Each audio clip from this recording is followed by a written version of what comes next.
if there was a podcast where one NFL legend talked about football? What about two NFL legends? This is Wideout's World, where the gridiron comes alive. NFL legends Irving Fryar and Michael Timpson, breaking down the game from the ultimate insider perspective. Game recaps, upcoming previews, and exclusive analysis straight from the minds of those who've been in the trenches. Wideout's World. Let's do it. Are you ready for some football? We're ready for some football, baby. You there? Where are you, partner? I don't know. There I am. There you there is. I is. There you is. You the Come in loud and clear. I hear you.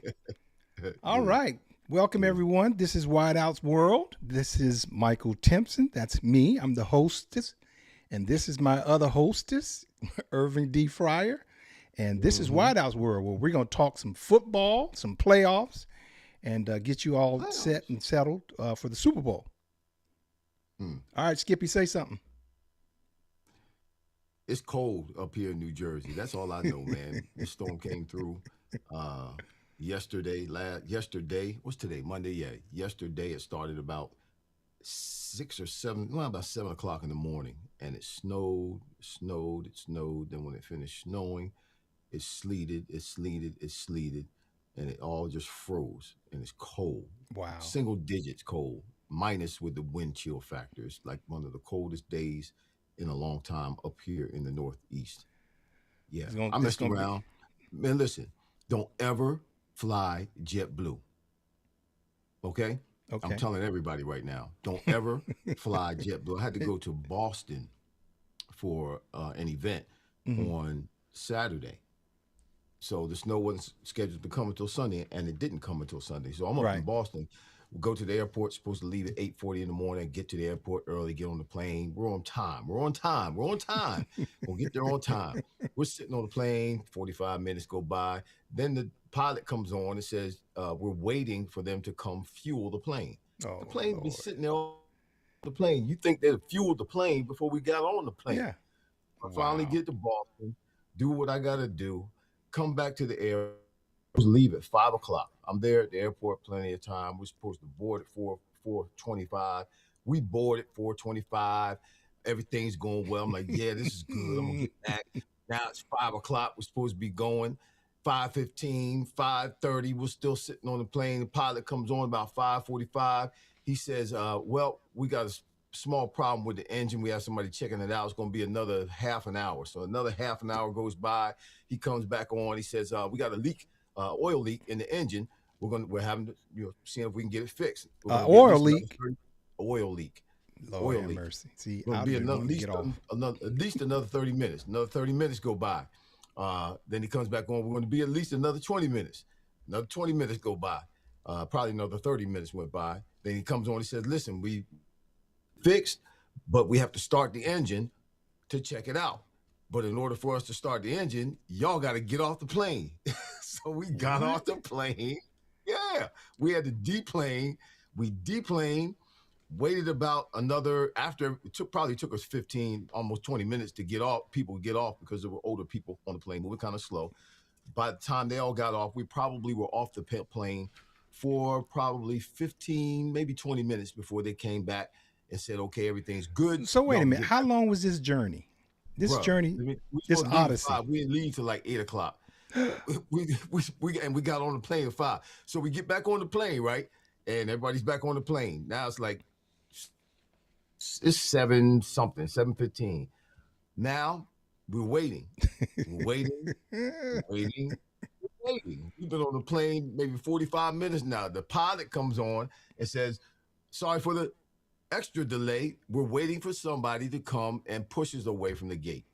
I'm like, boy, I would have. JetBlue You ain't get off. You ain't get off, huh? You ain't get off, did you? We got off. I got off when everybody else got off. Get off. Listen, like I ain't going. If I didn't come back, I would have probably had to stay in the airport for 2 days because the snow was coming. Man, see. So the alternative was to stay in the airport for 2 days. I'd be in the airport right now. Well, you might have been better off. messing around with just JetBlue. Funky.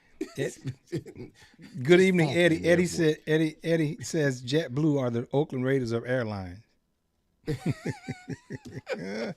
They both suck. Wow, Huh? wow.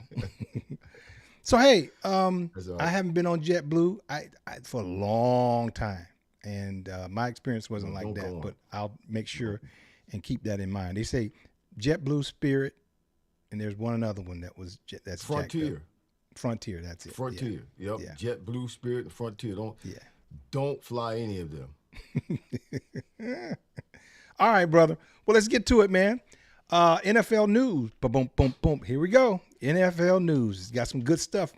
What you got, brother? Well, this is not good news. This is Not sad good news. news. Okay. Yeah, this is not good news. A guy that we played with. I think you played with him, Kevin Johnson. No, You didn't play with Kevin Johnson? I don't remember. I saw it, but because I didn't recall playing with him. Yeah, he was there in 90. What year were you there 97 with the Eagles? With the Eagles, 97. Yeah, he was there in 96 and 97. He was there in 96, 97. He was defensive lineman. He got a blunt head trauma and stab wounds. They found him dead in a homeless shelter. Which, Right. it's sad. It's sad. There's too many stories of former NFL players, former professional players, whether it's basketball, football, baseball, ending up in situations where, they're broke and they're homeless, they're out in the street, Right. and terrible things happen. I think there are some help, some assistance that comes from, NFL care and places like that. I think the NFL, Michael Jordan does something.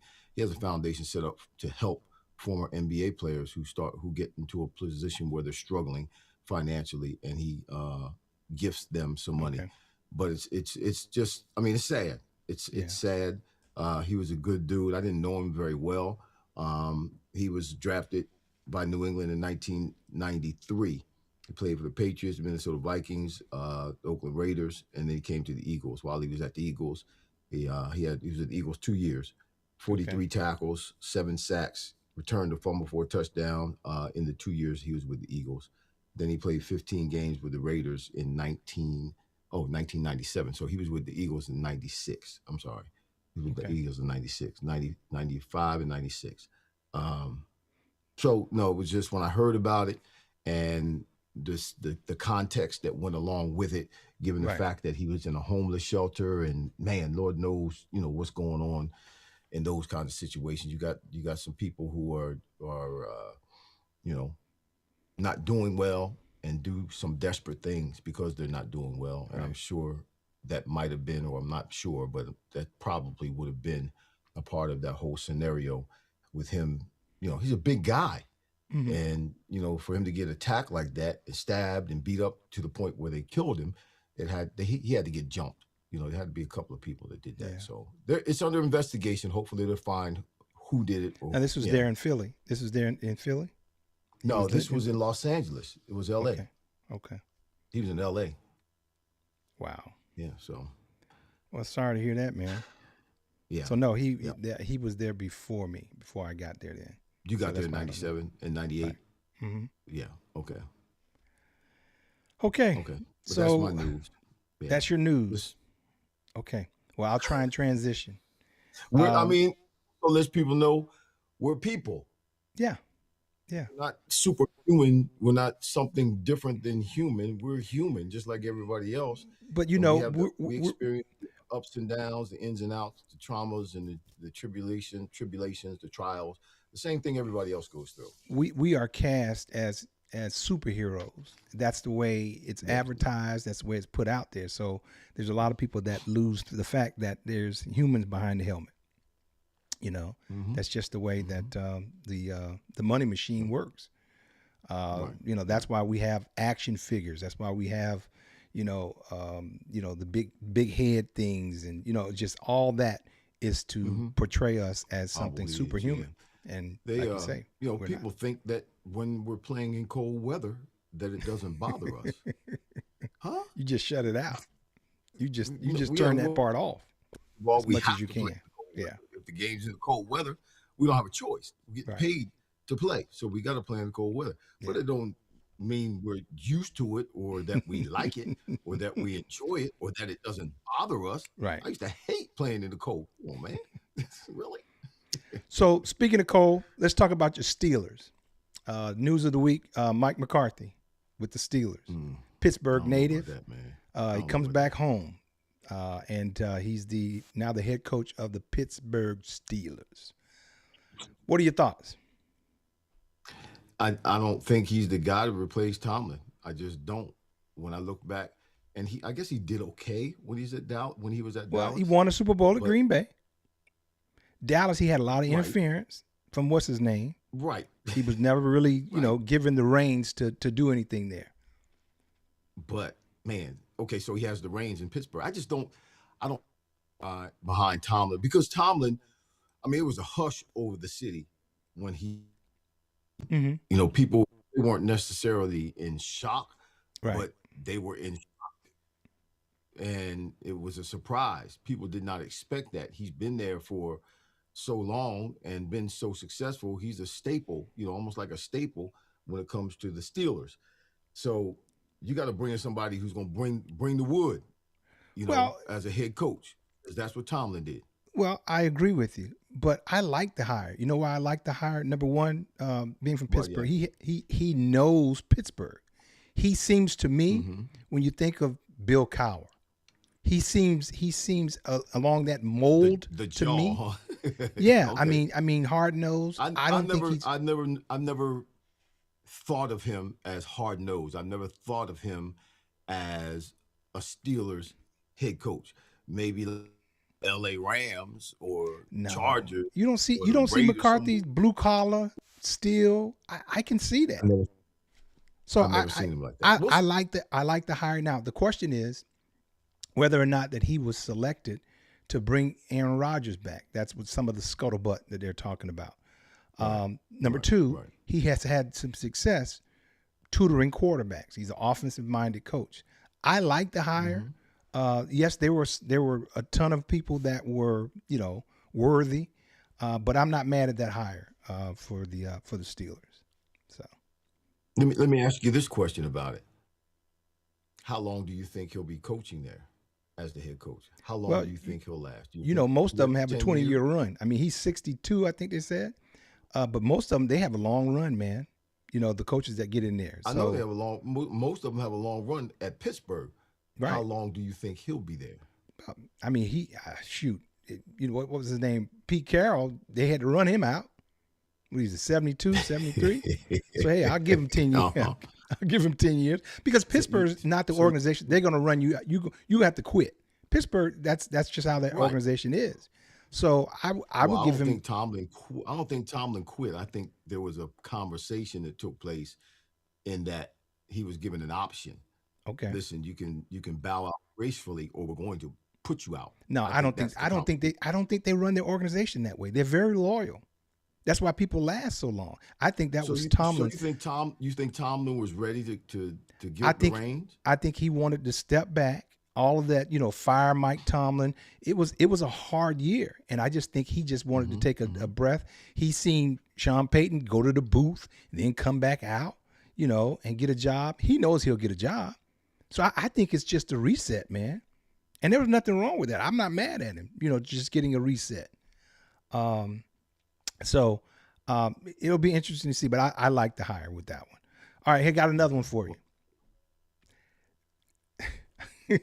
I'm still laughing because when I saw this, now it's since changed, which I'll tell you. Buffalo Bills, Phillip Rivers put his name in the hat for the head coaching job. I saw that. Now I can't remember whether they actually interviewed him, but I know he was up for the job. I mean, his name was in the hat for the Buffalo Bills. He took his name out though. He took his name out. Now I don't know how serious that was, but here's the thing: he hasn't paid his dues. See, that right there, I got a problem with that. I like him. I think he will make a good coach, but go through the ranks. You got to earn your stripes, so to speak. And he hasn't with regards to coaching. So your thoughts? Somebody else did that. They were a couple of years. Was it Indianapolis? Saturday. It was the quarterback. Saturday was one. No, Jeff Saturday was Saturday. Jeff Saturday. Yeah, he came as the head coach just right out of the booth. Never had. They put him in as the head coach. That didn't go well. No, not at all. Didn't go well at all. So yeah, there's something to, like you're saying, going through the ranks, getting your experience. Yeah. Getting acclimated as a coach, as opposed to a whole different lifestyle. There's a whole different way of doing things in terms of football, coaching, there is as a player. Come in as an assistant. You the head coach? Really? No. Yeah, no, back. No. I got another one for you. You ready? Shedeur Sanders is going to the Pro Bowl. Huh? So you didn't catch that news? Wait a minute. Is he going to get content for Instagram? No. Shedeur Sanders was selected to replace Drake May in the Pro Bowl.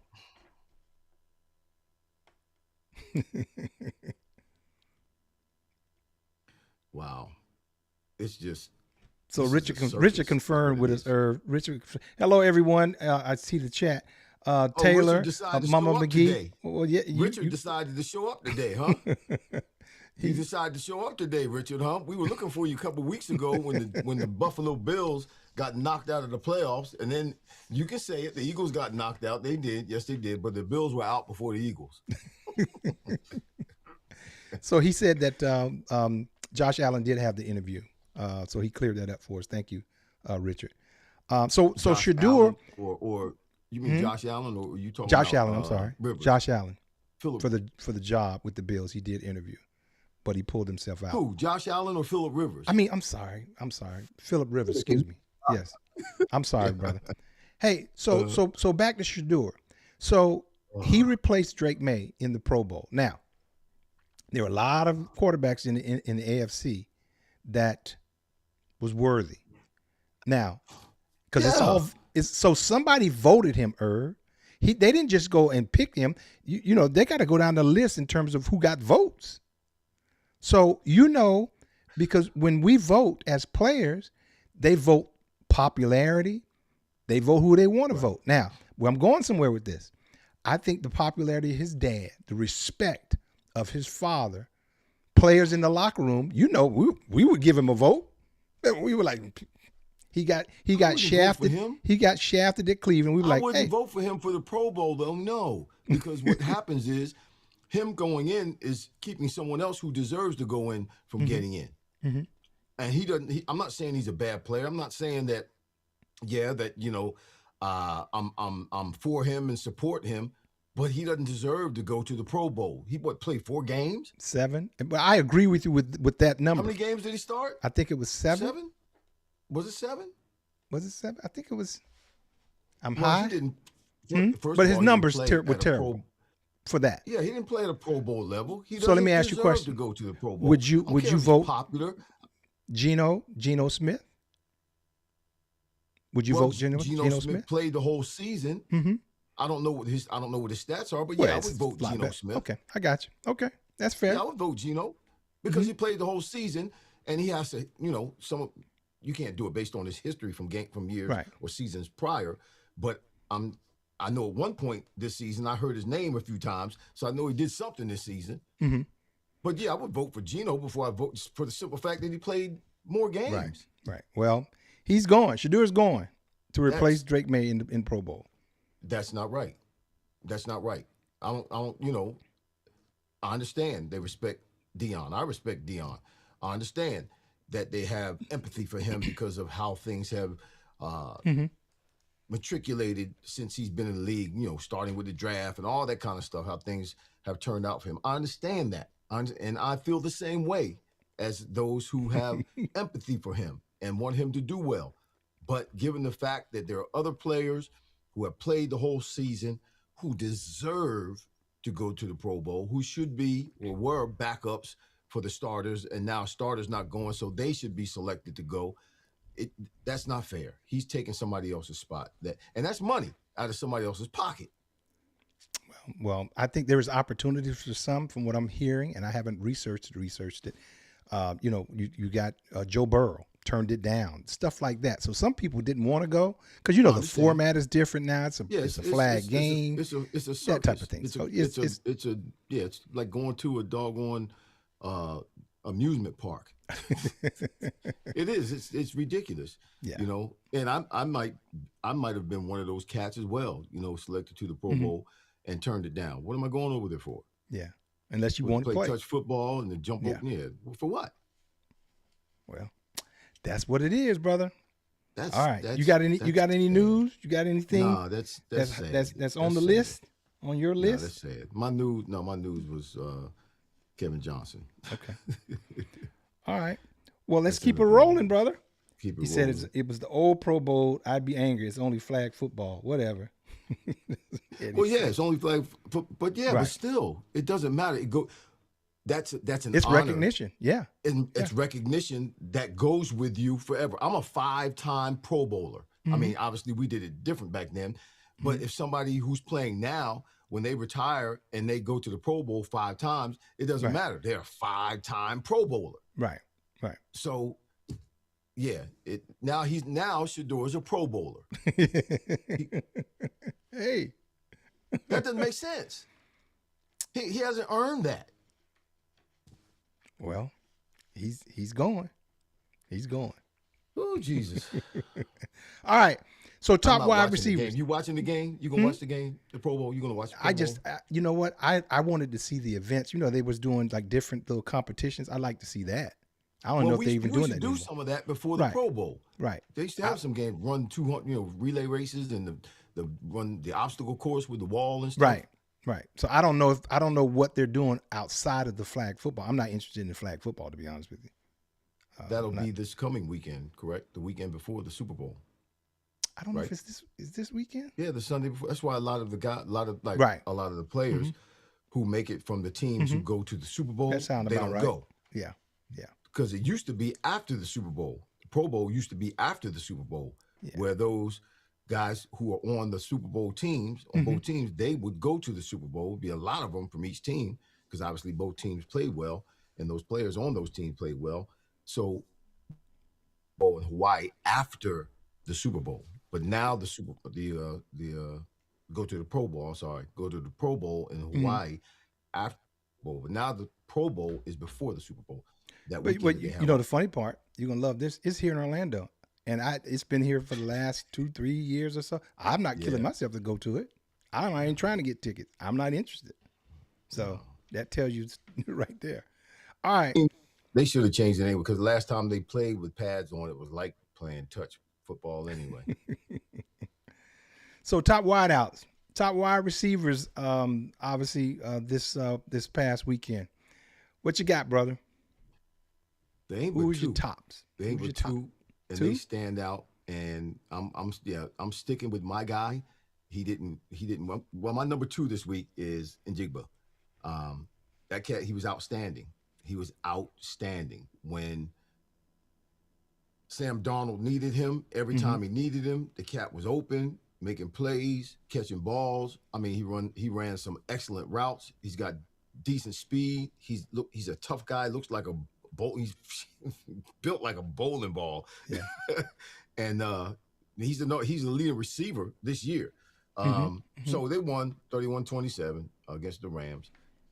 He had 10 receptions, 12 targets, 153 yards, 1 touchdown, 15.3 yard average, 9 first downs, 42 yards was his longest one. So he's a first rounder, and this is why he's my number 2 right now. All of this put in together. He's a first rounder in 2023, same year that Puka Nacua came in. Right. So in his 2023, he has 63 receptions, 628 yards, and 4 touchdowns. Last season had 100 receptions, 1,130 yards, and 6 touchdowns. And this season, he's leading the league in yards, 119 receptions, 1,793 yards, 10 TDs. Here's the good thing about him. What I like about him, he hasn't missed a game. He played 17 games his rookie year, his second year, and this season. He has not missed a game, which is impressive to me. It's impressive. In today's game, where these guys, sometimes they come in, they get soft tissue injuries in training camp, and they miss games. So but Puka Nacua is my dude. Obviously, they lost. 9 receptions, 14 targets, 165 yards, 1 TD, 18.3 yard average, 6 first downs, 44 long. He was a 5th round draft choice. Now, Njigba was a number 1 first round draft choice in 2023. Puka Nacua was a 5th round draft choice in 2023. 105 catches, 1,486 yards. Then last season, he had 79 catches, 990 yards. He missed 6 games last season and still had 990 yards. Right. 2025, 129 receptions, 1,715 yards, and 10 touchdowns. And he missed 1 game. Okay. So and it was awesome. The catch that he made on was it Woolen? Woolen. After Woolen got that taunting penalty, right. He went right back at him and ran out and threw it to Puka, and he made that hands catch and got in the end. He does that all the time. He does that all day. Yeah. Don't take anything away from Njigba. He is the dude. He is.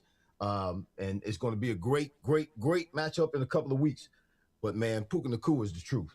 Okay. He's the truth all the time. So I came up with 3 because we typically do 3, although it's obviously the playoffs. The list is shorter. So I got a couple. I got 1 extra. And it's worth me mentioning him because of this reason. My number 3 is Rashid Shaheed, the wide receiver, punt returner, kick returner from Seattle. Yeah, he had 1 reception for 51 yards. Irv, they got to get him the ball. And he's a playmaker, man. He will change the game in a hiccup. He's the X factor in the Super Bowl. Yes, sir. He's the X factor. They got to get, and we'll talk about it, they got to get him involved more. I mean, they got to use him more. I mean, he would get a go route in the first half. He would get a go route in the second half. Well, he's fast as I don't know what. Yeah. So he's my number 3.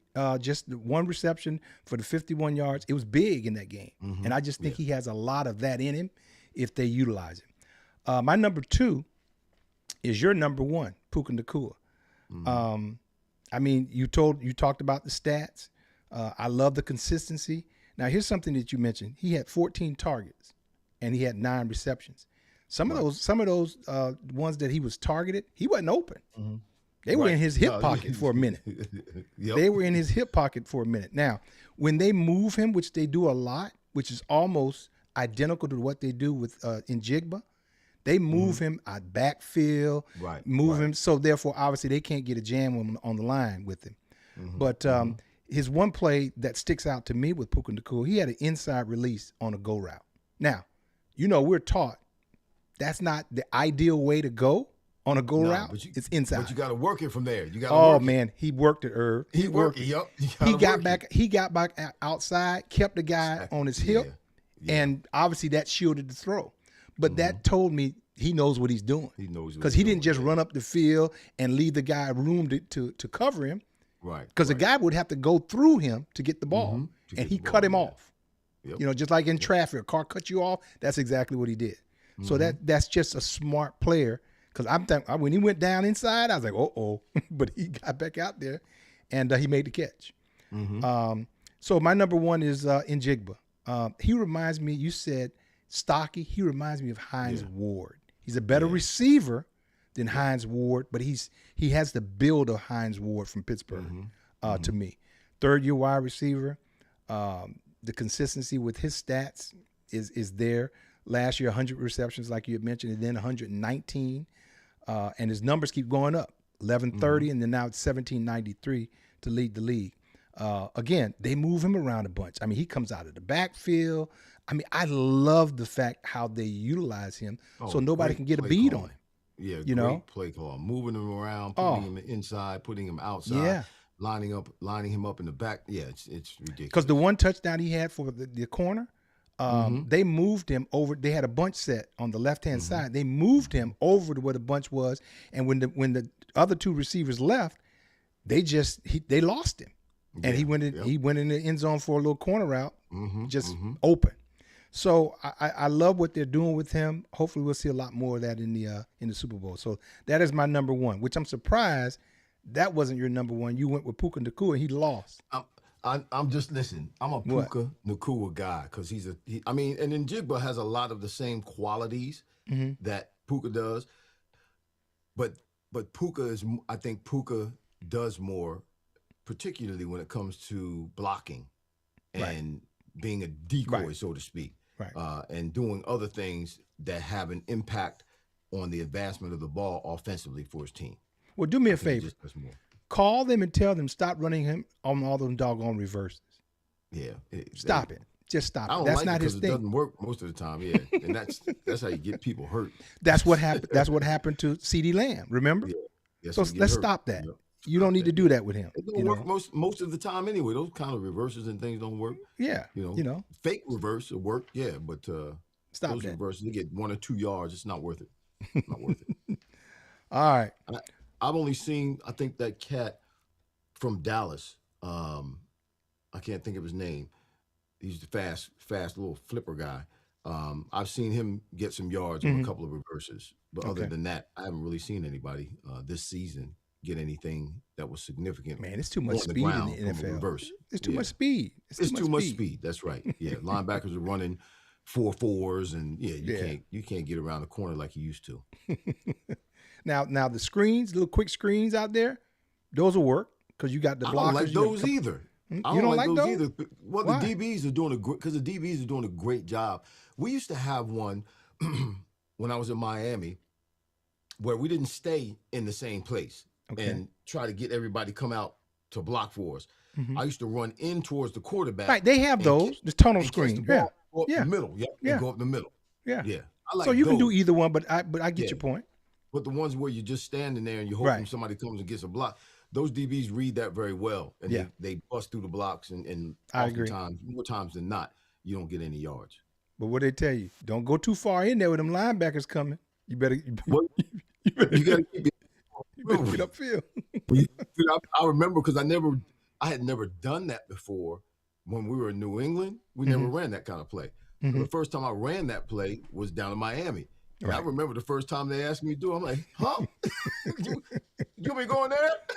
They said, yeah, you catch the ball, run in there. I'm like, what? Because that whole wave is coming at you. I was like, why? Why? Y'all trying to get me killed. But it worked. Every time I did it, it worked. Yeah. I never got hung up. I never got caught. I never got clotheslined. Never got blown up. It always worked. I always got about 15 yards or so. Good deal. All right, man. So let's get to these games. Let's go with the first one. Let's go Seattle and the Rams. Since I'm hosting, you go first. You're the guest. Oh man, I guess Sam, for now, shut us all. Stop, Irv. Give him his props. For now, give him his props, Irv. He shut me up for now. Well, don't say for now. That wasn't enough. That wasn't enough. No. Is what have you done for me lately? Huh? No, it wasn't enough because he has too much. It's not like we haven't seen him stub his toe in the past that warrants the doubt going into that game. Where myself, I was saying if they can get him throwing the ball and have to depend on him throwing the ball, that he'll make a mistake. He's going to turn the ball over, and he didn't. He really didn't. He had his best game of the season. Yeah. But he proved me wrong. But we had ammunition that created. Come on, what? We had ammunition that created doubt. He hadn't thrown for 300 yards since week 9, and he did it at the right time. He's just been managing the games. Okay, he's just been managing the games, and obviously, he had a great. Flawless. So let me ask you a question before you continue. Let me ask you a question. If he manages the game, a la Drake May, and they win 10-7, he's still a Super Bowl champion. You're right. Okay. You're right. But what I'm talking about is Darnold had, in my opinion, had a history of making mistakes and losing, blowing it up, throwing the ball away. Okay. Doing stupid stuff. He didn't do any of that. And he played well under pressure. Let me see. He was 25-36 passing, 346 yards, and 3 touchdowns. He was troubled. He's troubled by pressure in the pass. All 3 of his touchdown passes were versus pressure, y'all. That makes him the first quarterback with a trio of touchdown passes under pressure in a playoff game. He stood in there and took it in the chin, under the chin. Did. He moved. I saw him move a couple of times. Impressive. His footwork was. I'm like, wait a minute. This is not the Sam Darnold I'm used to seeing. He was 7-13 on third downs, y'all. His best performance this year. Best performance this year. But again, I think it was a defensive game, but it wasn't a defensive game because Matthew Stafford was on fire as well. How do you do all of what Matthew Stafford did and still lose the game? 479 total yards, 26 first downs, 22 of 35 for 374 yards with 3 touchdowns as well and no turnovers. So how do you put up those kind of stats and still lose? They're gonna fire their defensive coordinator. Matthew Stafford. Well, their defense, their defense didn't. They let that team down. They let them down because Matthew Stafford was on fire. It was a great offensive performance on both sides of the field. Whether it was Sam Darnold, I was impressed with Sam Darnold. I'm telling you, there were a couple of times when there was pressure on him and he moved up and he looked like he was getting ready to run, but then he was looking downfield and he raised up and threw the ball. I'm like, wow, he's balling today. He's balling. Had a couple of deep throws, one to Njigba when Njigba went down the field in the slot. When they split, he went down the field in the slot, and it looked like he was going to run the corner on the safety, and they came back and ran the post, and they jumped up and caught the ball between the two safeties. That throw was awesome. He had to reset his feet. Sam Darnold had to reset his feet and get the ball to Njigba. It was a great freaking play. It was a great play. So, I mean, hats off to him. That was the difference in the game. The way Sam Darnold played, that was the difference in the game. We knew what Matthew Stafford was going to do because Matthew Stafford's been airing it out. He's an aerial attack. We knew he was going to throw the ball to Puka Nacua. We knew he was going to throw the ball to Devontae. No, he didn't throw the ball to Devontae in the first half, which he didn't. That wasn't good. Yards and had a touchdown. Mm-hmm. And he made a few plays. He did. He only had a few catches, but not a whole bunch. But I mean, that's the way it's been. It's been that way. But yeah, it was a great game. I was surprised at the turnout. I was surprised that he played that well. He was the difference in the game. But like I just said, can he do it again? Right. Can he? Because he's going to be playing against the defense that's better than the defense he just played against. This is true. When the game started, so I'm like, okay, Seattle's going to stop. They got to stop Puka. Yeah, 225 yards last game. So they got to stop him. Sure enough, the Rams came out. Guess what? The first 2 passes went to Puka.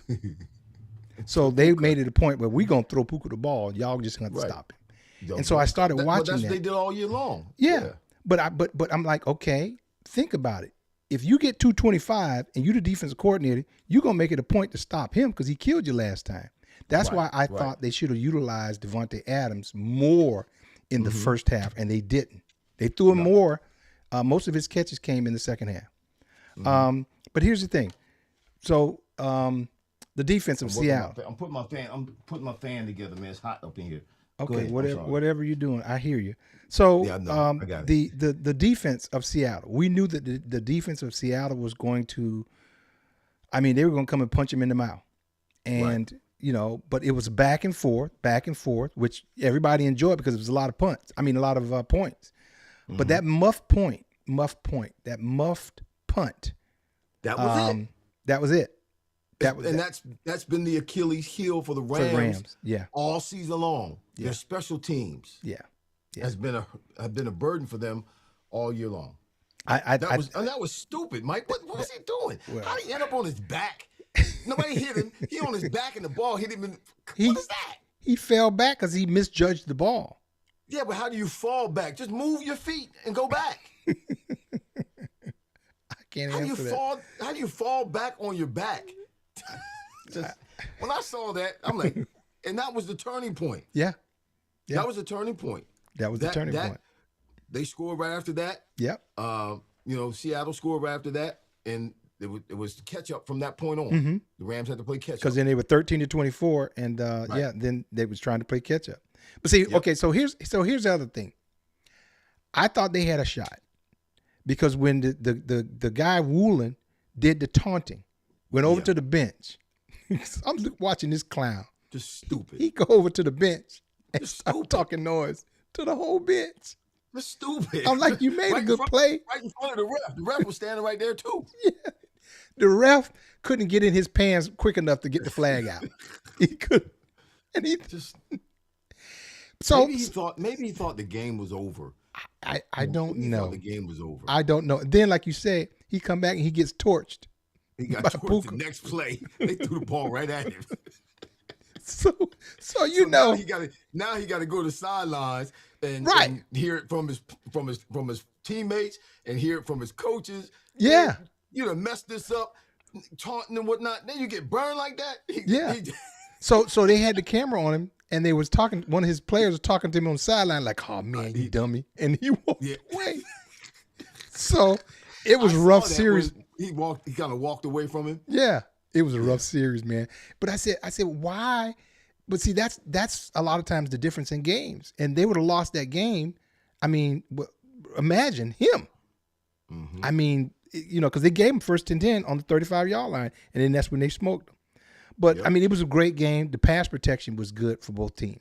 I was impressed with that, that the line did well. They had time to. So let me get to Sam Darnold before we go on to the next game. When you talk about Sam Darnold, it's a redemption, man. I got to give him his props. I mean, he did it when it counted. No, I mean, so all of that stuff, we know it. It doesn't matter. He did it when it counted. That's it. You know? He did. Again, what? He's got to do it. He's got one more time. You got to do it one more time. Well, you know what? I'll be a believer if he's in the Super Bowl, and he doesn't have to do what he did in the conference championship. He doesn't have to play that good. He plays well and wins and doesn't, make some stupid mistakes. But he's already redeemed himself, Irv. Unless he goes in and just falls flat on his face. He's already redeemed himself. To put up the numbers that he did, 346, he won game. That was the one to get him to the dance. You know that as well as I do. So 3 TDs, no turnovers. Here's the thing. Right. And here's why I'm happy for him. He was at Minnesota last year, won 14 games. They talked about him being one of the only quarterbacks, 14 games with this team and won 14 games with this team. He threw for 4,000 yards last year, Irv, and 35 touchdowns. And they shipped him off like hot trash. I mean, so for me, because he couldn't win the big game. But for me, I'm happy for him because when you put up those kind of, he had 100 fewer attempts than he did last year. Last year. Last year, 100 fewer attempts, but his stats were better, and 20 fewer sacks this year. So I just think it's a great story. Team this year, he's on a better team. So that's what I'm saying. So all what he did, that could have been more attributable to the team that he was on. To your point, just a thought. Probably, just a thought. Yeah. And the cloud over his head is that he can't. It's like Jared Goff can't win the big one, or gets, and that's what's so impressive about this game. That when he gets under pressure, he folds. He makes mistakes when he's under pressure. But he was at his best in this game under pressure. Yeah. When he got pressured, he performed. So I think it was when he got that big, go ahead, Irv. I'm sorry. No. Go ahead. When he got that big play, man, he stuck his chest out. Then when he had the big play very early on, you knew then that's what he needed. He needed that boost of confidence, and he went on and played well. All right, so he's in. So in the Super Bowl, you think if I'm gonna get to that, that's on our preview. Can you hold that thought? Happened, but something negative happens, and he's a part of that negativity at the beginning of the game in the Super Bowl. Do you think he's going to carry that or shake it off and get to business? Well, in my opinion, and none of us know, I just think that game did a lot for his confidence. And I think he'll be able to weather the storm on a bad play and move forward. You're saying that it did a lot for his confidence because you know that he is yet to do it on a consistent basis. That's why you're saying that it did a lot for his confidence because you've seen in the past that he's not been as consistent as maybe he could be or that we think he should be. But we need to see that consistency out of him. I would agree with that, but you can't name. He can be a great quarterback. He can be a great quarterback. He played like a great quarterback yesterday. His stats say great quarterback yesterday. But what makes a great quarterback is consistency over time. No. Yes and no. Here's one thing that they're measured by. You know, because you hear it all the time. Quarterbacks are measured by the Super Bowls. He can go in. Remember Eli Manning? Eli Manning didn't have great stats in that Super Bowl, but he won. Right? Yeah, but Eli Manning was a consistent quarterback over time. He was a good quarterback over time. But a lot of people still are not a real big Eli Manning fan. Well, that's because they weren't paying attention. I'm not an Eli Manning fan either. I'm not an Eli Manning fan. But Eli was a formidable quarterback. Okay, all right. He was a quarterback that played that earned people who are football fans earn their respect, whether you're a fan of his or not. So let me ask you a question. Based on what you saw, because you just mentioned team, he's on a better team. Mm-hmm. Do you think he can make a good run with this same team, with the way that defense plays, and that can change the narrative of him? Yes. Okay. All right. For sure. So he could be in that category of a good quarterback. All right. So we're going to come back to that on our preview. All right. So let's go to. If he keeps putting up numbers like that, if he can do that on a consistent basis. He's done it 2 years in a row, 4,000 yards? In a game like that. Okay. In a game like that, with the importance of the game, with that kind of intensity, put up numbers like that, perform like that in a highly intense, competition where it's win or go home. Gotcha. Okay, that's fair. All right, so let's go with the Patriots because I see Rich is just chomping at the bit talking about the Patriots because he's hating on them because they're there and Buffalo's sitting home like us. You can't hate on the Patriots. Come on, how you hating on the Patriots? There's nothing you can. First of all, Richard, there's nothing you can say right now. There's not what can you say right now? The Patriots are in the Super Bowl. They're going to the Super Bowl. They're in the Super Bowl. And they have just as good as a chance as the Seattle Seahawks to win the Super Bowl. Seattle is favored, but hey. That's just the better. Any given Sunday. All right. So let me start this one off for you. I'll kick off this game for you. All right. So I went into the game saying, okay, Drake May. And we talked about this a little bit during the year. Mm-hmm. What are we going to see out of the second-year quarterback, Drake May, when the bullets are really live and hot? Right. We didn't know. So I went in the game and said, well, how would he do? Then I'm looking on the other side. Okay, Stidham. What would he do? He hadn't thrown a ball in 3 years, and, he was just taking over for Bo Nix. The first possession, it was pretty obvious. Denver came out. They did 2 runs. Then he got almost sacked on the third down. They punted the ball. Drake May, he came out. They gave him 2 runs. Then he threw a slant and almost got picked off. He was trying to shoot for Diggs. So I said, okay, they're going to protect the quarterback. They're going to try and get the run game established, which is smart. No problem. Second possession, Stidham hits Mims for 54 yards. Mm-hmm. Now, the interesting thing about that, Gonzalez was sitting on the route because when they replayed it, he was squatting on the route. Right. Because you know as well as I do, what do you think? Stidham ain't throwing no ball. They ain't going to go deep. Right. He went right by him. And that's what Gonzalez does. He's considered one of the better corners in the league. So he obviously taking some chances. So then New England though they got a sack. Drake May got sacked and he missed some throws. So the game kept going 10-7. Denver was second quarter. They didn't take the 3 points. That came back to bite them because guess what the game was? 10-7. Right. And it was that fourth down that New England stopped them where we thought he should have. Now, there's some that says he went for it. He should have went for it. I like the points personally, but I'm not. Well, you have, and see, I know, this, Mike, in today's game particularly, they know that the weather's going to get bad. They knew that. They didn't know exactly when it was going to happen, but they knew at some point during that game, the weather was going to get bad. So it would be very important to get as many points on the board as you could. And then not only did I not like the decision to go for it on fourth down, it was a horrible play because they were in the red zone. They were in the red zone. Kick the field goal, get the points. Now you're up 10-0. It's a 2-score game now. You got to score twice to at least tie or go ahead. But the play call, he put that in Stidham's hands for him to make a play. Well, he said he should have went with his original call, his original play, because that play sucked. I ain't like that play at all. He almost threw it. Looked like an interception. It wouldn't have mattered because it was fourth down. But you put that in that kind of situation, you put it in the hands of a backup quarterback. He's a backup quarterback for a reason. You put it in the hands of a backup quarterback when I would have just handed the ball off or ran a quarterback sneak or something like that. I would not have done anything like that. Right.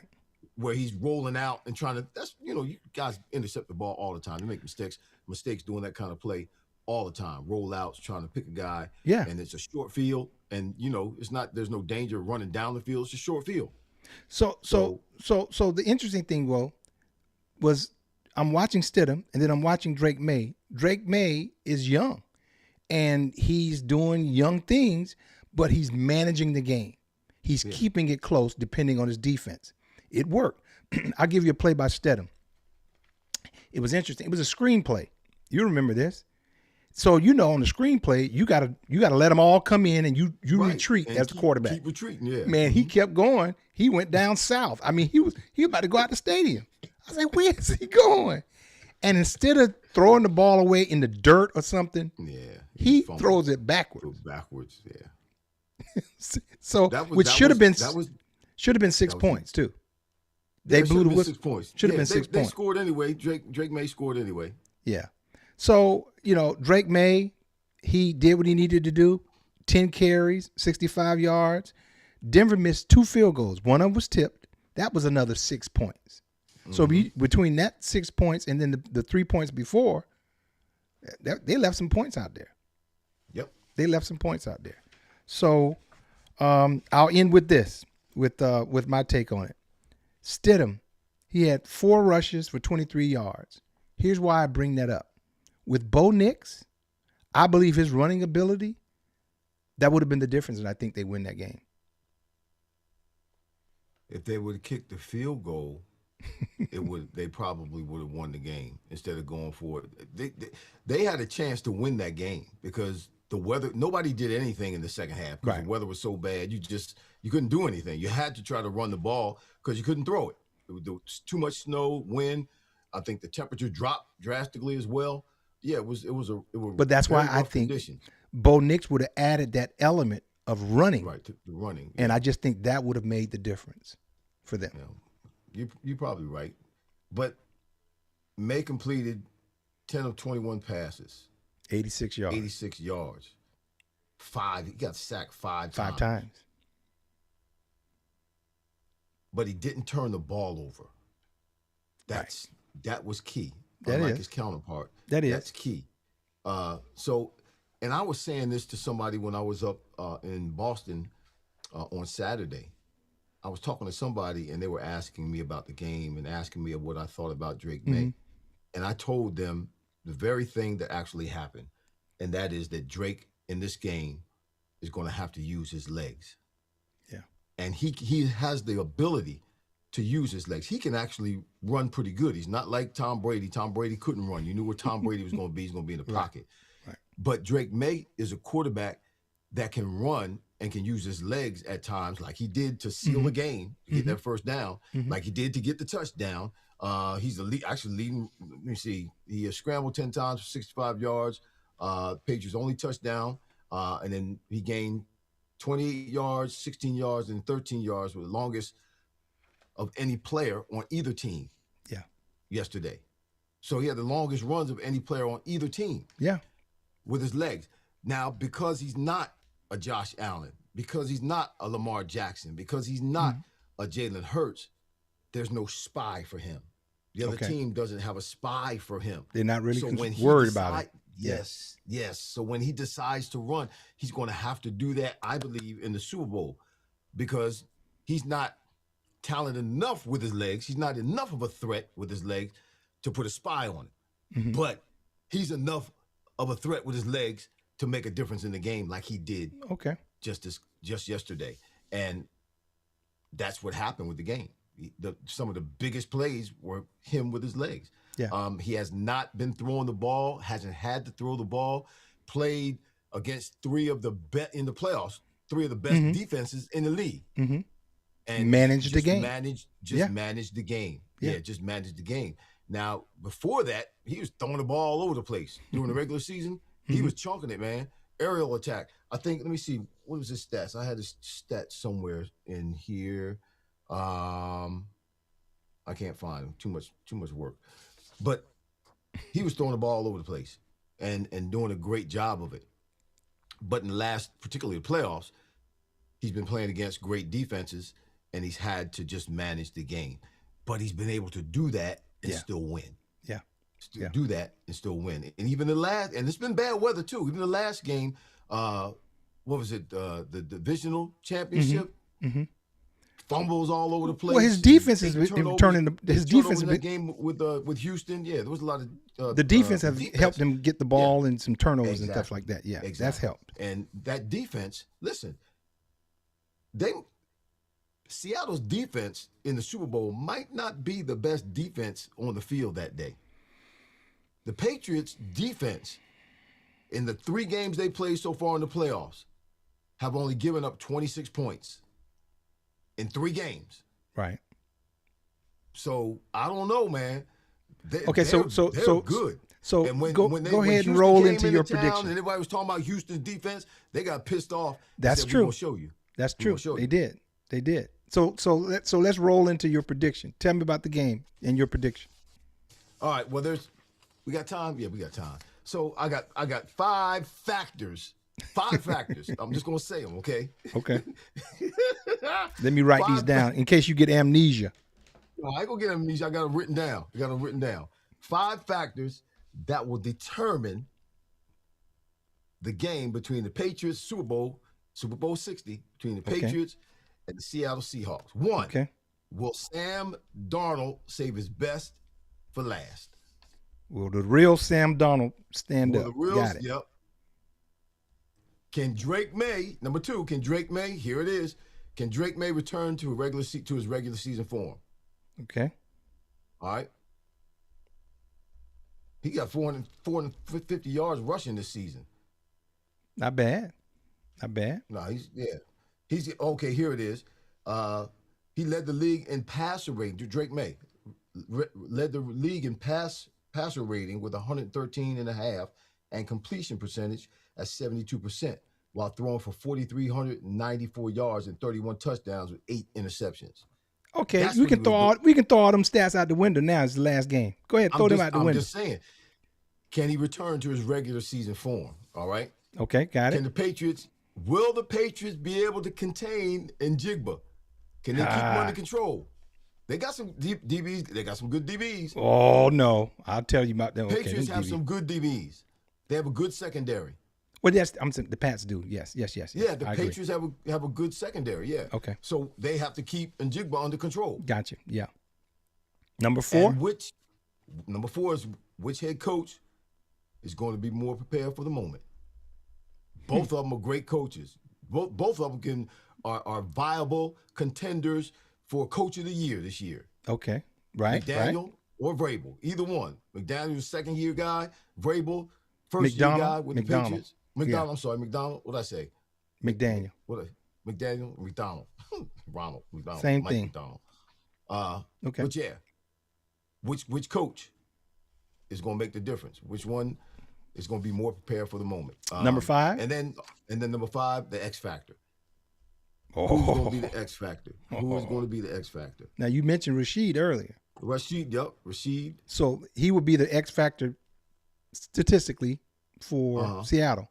What you got for the Patriots? X Factor. Who's the X person? Marcus Jones. Okay. Marcus Jones, he's returned 2 punts and 2 interceptions for touchdowns this year, including the playoffs. Okay. All right. Got it.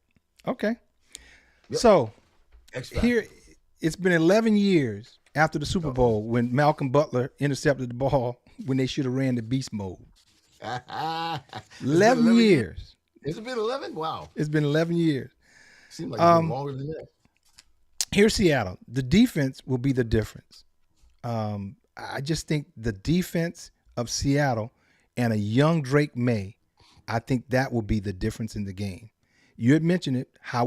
Which Drake May is going to show up? Second-year player. Seattle's offense, they just got to do enough because they're going to rely on that defense. For me, the same game plan they had this past week, have that same game plan as far as for Sam Donald. Run the ball, throw the ball in Jigba, and that's it. That same game plan and rely on your defense. Now, for New England, May has to get a run game. He can't run 10 carries because they're going to pop him. He can't be running, unless they're in man-to-man and they got their back turned. He can take off then. But some of them runs, they're going to catch him. They're going to catch him. Number 2, he can't throw for 86 yards and think he's going to win the game. I agree with that 100%. That's why I was saying is Drake May from the regular season and what's been going on in the regular season with him making all, high quarterback rating and throwing all the touchdowns and not that many interceptions. Will that Drake May show up? Now, to that point, Seattle DBs, they're not the best. I think he can throw the ball they allowed 193 yards a game throwing the ball, people against them. And here's my X factor. You're going to love this. Find Woolen, number 27, the one who was taunting on the sideline. Yep. Find him. On him. Yep. Find him. He will get frustrated, do something crazy. Do stupid. Find him. Stupid. Yeah. So I'm going to give the edge to Seattle, man. I just think those factors will be the difference. I just think the defense will rise up.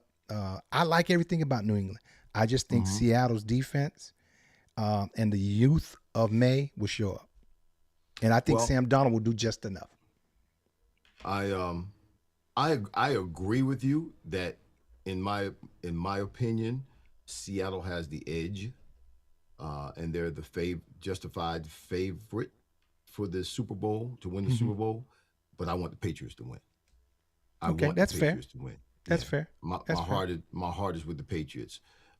Because I played with them for 9 years, and man, I like Drake May. Yeah, and Vrabel, first time, first season coming back from 4-13. Good stuff. Yeah. It's just a great story, and I think the Patriots and Seattle have an opportunity to play at a high level and get deep into the playoffs for the next few years. Yeah. So, all right, man. Well, hey, we've given it to you, ladies and gentlemen, on Wideout's World. This is our perspective with a twist from a wide receiver perspective. So you want to do some shout outs before we take off, Irv? You see the names? Yes, I see the names. And, okay, you go right ahead there, brother. All right. Richard called you Dr. Fryar. He said, Dr. Fryar, the Pansies defense is not really that good. Oh, and he said May trash. He called Drake May trash. Come on. You sound like a hater, man. You sound like a straight hater, Richard Melton. I know you better than that, man. You're not a hater. So thank you all guys for watching. Your mom was here. Hello, Mom. Taylor. Hey, Mom. Eddie was here in the house. Richard, as always, it's fun with you guys. Fryar 86. That's Vinny Capriati. Yeah. Did you say Taylor was on here? Said something. Oh, Taylor, Howard Taylor, Pastor Taylor. Yeah. Howard Taylor, yes, sir. Yeah, I see him. So we had a good group, and we had some good talk back. Dr. Fryar, the Pansies. You see any questions on there we need to answer? No. A lot of them agreed with what we were talking about, so we all seem to be on the same page with regards to that. Yeah. All right. Yeah. So Richard said, Every other sports platform seems to think 2 catches every 4 to 5 games for 51 yards from Mac Hollins and 5 catches, 6 targets under 10 yards. Stephon Diggs, no TD is a winning formula. They're just managing the game, Richard. They're just managing the game. No. They're still playing. On that note, they in the Super Bowl. You're terrible. And probably somebody from the Patriots will be making a commercial when the Super Bowl is over talking about, I'm going to Disney World. All right, man. Well, that's a wrap. That's our preview of the Super Bowl. We're going to have more next week. Something's going to happen this week. We'll be able to talk about it. Yeah, that's true. So we'll come back next week with whatever happens. Maybe we'll talk about the Pro Bowl. Oh, my goodness. But now I don't have to watch. Ladies and gentlemen, thank you for watching. This is Wideout's World. I'm Michael Timpson. Tell them who you is, Irv. I is Irv. I is Irv. We'll see you next time. Thanks for watching. Have a great week. This has been Wideout's World. Touchdown. The legends, Irving Fryar and Michael Timpson. Are you freaking kidding me? If it's football talk you're looking for, I think we've got you covered. We hope you enjoyed the show. If you did, make sure to like, rate, and review. We'll be back soon. But in the meantime, find us on YouTube at Wideout's World. See you next time. Let's go! Let's go! Go! Go!